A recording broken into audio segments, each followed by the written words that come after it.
Hello everyone, मैं मिथुन सिंह स्वागत करता हूं आप सभी का। आशा करता हूं आप सभी बहुत अच्छे होंगे। बात करेंगे Sidhu Kanhu Murmu UG semester third के प्रीवियस ईयर क्वेश्चन पेपर की। पेपर आपका होगा ज्योग्राफी का और ये मेजर 4 का पेपर है। याद रखिएगा 2023 में एग्जाम हुआ है, हालांकि एग्जाम 2024 में हुआ है, लेकिन इन्होंने अपने क्वेश्चन में 2023 लिख रखा है, तो इसलिए मैंने थंबनेल पे भी 2023 का ही मेंशन किया हुआ है।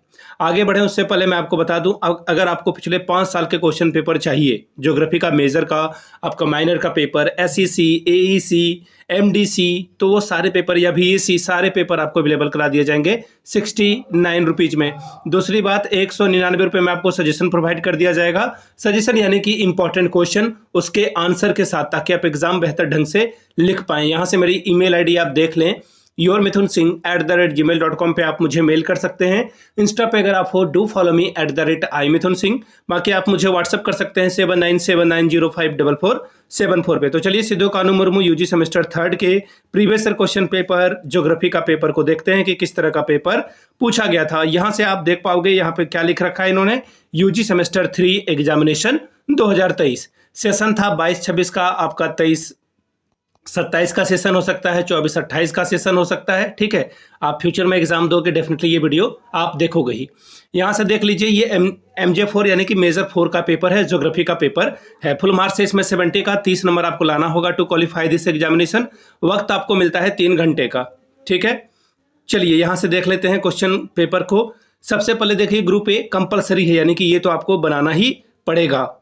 चलिए यहाँ से आप देख पाएंगे, वेरी शॉर्ट क्वेश्चन आंसर आपको करना है। कितने क्वेश्चन करने हैं? 5, और हर एक सही जवाब के लिए 1-1 नंबर मिलेगा। पहला सवाल देखिए क्या है, डिस्पर्स्ड सेटलमेंट यानी कि प्रकीर्णन अधिवास क्या होता है, इसके बारे में बताएं। अगला है influence area of a city, umland के बारे में बात की जा रही है, यानी कि नगरीय प्रभाव क्षेत्र अम्लैंड क्या होता है वो बताएं आप। तीसरा है हैबिटेट ऑफ द बुशमैन, यानी बुशमैन का निवास क्षेत्र क्या होता है वो आपको समझाना है। अगला है व्हाट इज रिलीजन, धर्म क्या है वो बताएं। व्हाट इज हैमलेट, पूर्वा किसे कहते हैं वो बताना था। अब देखिए थोड़ा शॉर्ट क्वेश्चन आंसर आ चुका है, यानी कि 5-5 नंबर आपको मिलेगा इस सवाल के आंसर के लिए। What is rank size rule, कोटि आकार नियम क्या है ये आपको बताना है।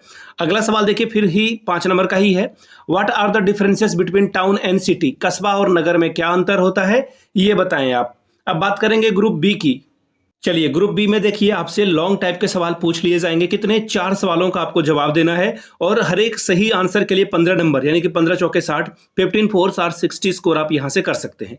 केवल 4 क्वेश्चन का आंसर आपको करना है, किन्हीं 4।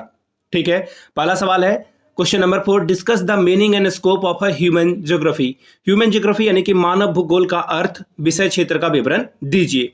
अगला सवाल है discuss the major cultural region of the world, विश्व के प्रमुख सांस्कृतिक प्रदेशों की विवेचना करिए। अगला सवाल है explain the definition of religion and discuss the classification of religion, धर्म की परिभाषा को स्पष्ट कीजिए और धर्म के वर्गीकरण की व्याख्या कीजिए।